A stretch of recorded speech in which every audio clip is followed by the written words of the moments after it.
Howdy howdy, my name is John and this video is my list of the best books and the worst books of 2020.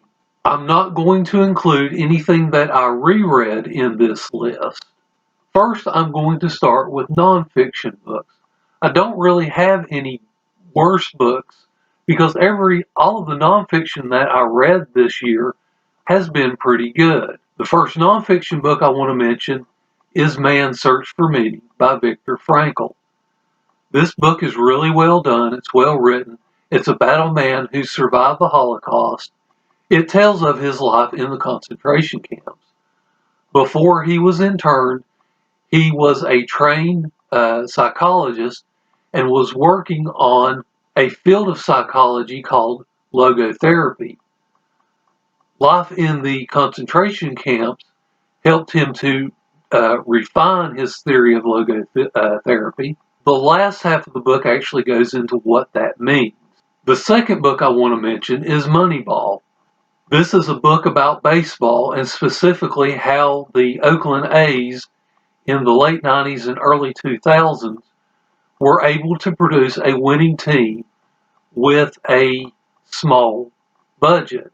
It helps if you know baseball while reading this book, but it's not really necessary. Really, this is a book about decision making and analyzing the data that you have and making sure it correlates to the outcome that you want.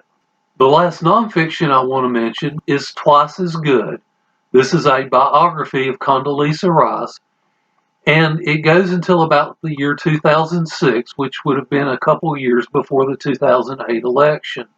The biography is very well written, it's very readable, and the author is neither too lenient on Rice nor too harsh on Rice. I think he does a very fair job of telling Rice's story.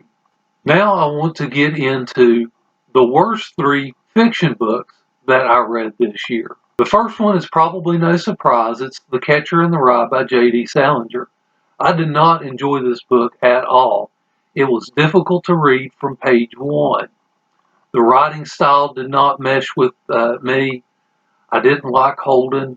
Now, as I read and as I got toward the end, I think I kind of understood why Salinger wrote it the way he did. But still, I mean, the book left a very sour taste in my mouth. The next book I want to mention is Tehanu by Ursula K. Le Guin. This is the 4th book in the Earthsea series. For a good portion of this book, I actually thought I was going to give it 3 stars. The first half of the book it's okay, it's readable, it's not my favorite, but the more I read, the more I started to dislike the main character, and I really disliked the ending of this novel. I've also found that I don't really care for Le Guin's writing style, and so that was irritating me as well. The first 2 books I mentioned, I gave 1 star apiece. The next book I actually gave 2 stars. Unfortunately, it's another book in the Earthsea series by Ursula K. Le Guin. This is The Other Wind, and it's the 6th and final book. This book actually started out fairly interesting, but the more I read, the more uninteresting it got, and again, I didn't really care for the ending. I did like it better than Tehanu, but still not my book. And again, Le Guin's writing style really does not mesh well with my reading style. Now I want to get into the best fiction books that I read this year. The first one I'm going to mention is Traitor's Blade by Sebastian de Castell. This is the first book in the Greatcoats series.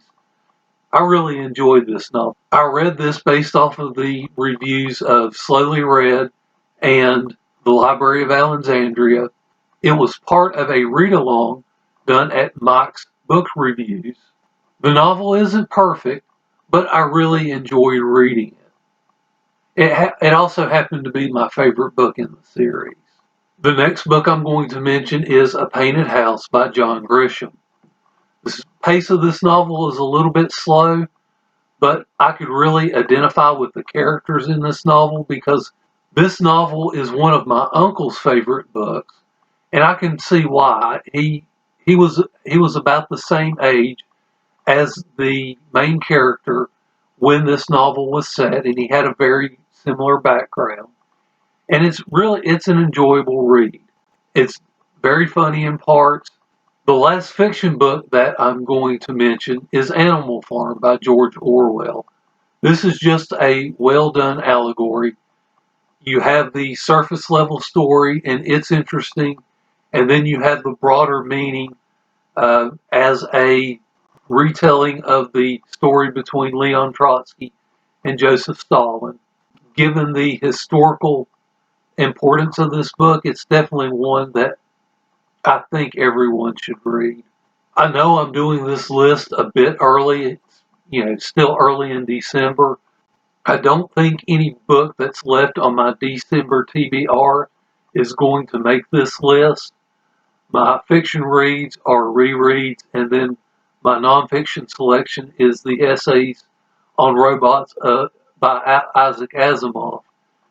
And that has a chance to make my nonfiction best of list, but I don't really see that happening. I'll update you in my December TBR what I thought of those essays. Overall, I've had a very good reading year for 2020. I hope you have as well. Thank you for watching this video, and I hope you enjoy the rest of your day.